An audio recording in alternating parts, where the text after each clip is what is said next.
अच्छा जी, अब आते हैं नदीम भाई, क्या इसकी वजह से डिवोर्सेस भी हो जाती हैं इन झगड़ों की वजह से? जी यही तो झगड़े होते हैं, छोटी छोटी बातों पे जो बड़ी बात बन जाती है। और फिर एक टाइम ऐसा आता है कि मैं जब भी कहता हूँ कि जो लड़कियाँ या जो सास वो कहती है ना, नहीं अभी बच्ची है, थोड़ा वक्त गुजरेगा, समझ जाएगी, ये एक दूसरे को झूठ ना बोले।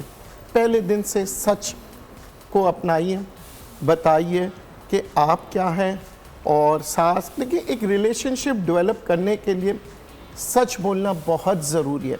कब तक आप बनावटी ज़िंदगी गुजारेंगे? और अगर आपने गुजार भी ली, फ़र्ज़ करें 5 साल, 10 साल, 15 साल, आप घुट घुट के जी रहे होंगे, आपकी सास भी घुट घुट के जी रही है, आपकी जो बहू है वो भी घुट घुट के जी रही है, और उसका इम्पैक्ट आपके बेटे पे आएगा। मैं तमाम सासों को बोल रहा हूँ। और उसका इम्पैक्ट अगर आप अपनी बेटी के ऊपर भी आता, पूरा घर का माहौल ख़राब हो जाता है। घर को खूबसूरत बनाने के लिए सच की शुरुआत, और तो दूसरी अहम चीज़ जो है ज़बान। हाँ। ज़बान पे कंट्रोल रखें। ये ज़बान बड़ी कमाल की चीज़ है। ये जो है ना, दुश्मन को भी दोस्त बना लेती है और दोस्त को भी दुश्मन बना लेती है। बिल्कुल। तो ये ज़बान पे कंट्रोल रखें। मतलब बोले ही ना कुछ भी, नहीं बोले, मीठा बोले। मीठा बोले, ओके मीठा। I just want to know ना, I just want to learn. और कम बोले, बिला वजह ना बोले।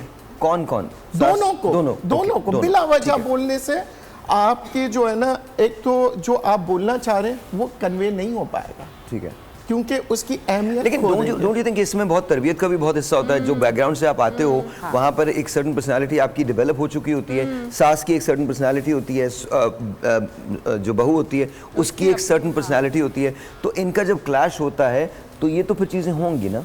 देखिए क्लैश तो हर घर में होता है, ऑफिसेज में होता है, दोस्तों में होता है। बिल्कुल। मसले का हल पता है क्या? जस्टिस। देखें, जस्टिस कराने के लिए वो बंदे के पास चली मतलब हस्बैंड के पास या बेटे के पास चली जाती है, वो बेचारा सर पकड़ के बैठा है। किसका साथ दूं मैं? नहीं, उसको सच का साथ देना है जी। और कैसे पता सच क्या है, सिचुएशन क्या थी उस टाइम पर? देखिए इतना टाइम आदमियों के पास अब नहीं है कि क्या सिचुएशन थी और क्या था और क्या नहीं। वो तो एकदम, मेरा तो बेटा वही विल स्टैंड अप, ना मैं इधर की बात सुनूंगा ना मैं उधर की बात सुनूंगा, ना वो अपनी बीवी से मेरी कोई बात सुनता है ना मुझसे अपनी बीवी की, ना मैं इस टाइप की हूँ।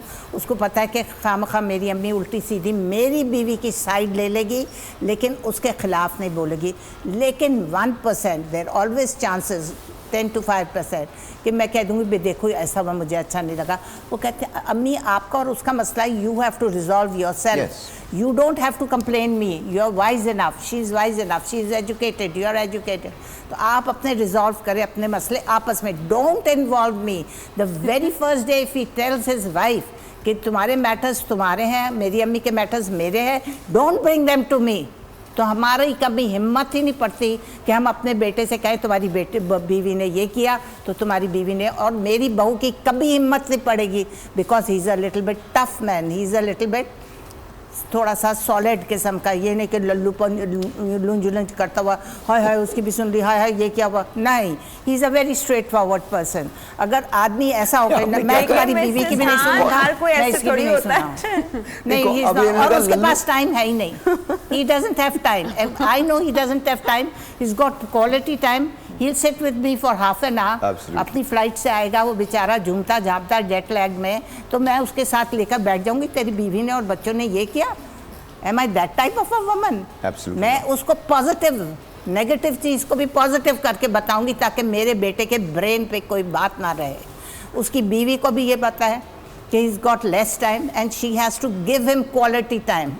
She also knows it, she is an educated woman, she also knows it कि मैं अपनी सास की कोई बात अगर मुझे बुरी लगी तो मैं अपने मियाँ को नहीं कहूँगी, नहीं तो he'll go really berserk और वो पागल हो जाएगा। वो कहेगा तुमने मेरी माँ की कैसे बात ऐसे कर दी, क्योंकि मेरी माँ इतनी घटिया औरत नहीं है, वो कभी ऐसी बात नहीं कर सकती। उसको एक दफ़ा कह देगा वो नेक्स्ट टाइम कभी भी नहीं मेरी बात करेगी। नहीं मिसेस खान अपना एक्सपीरियंस शेयर करिए ना।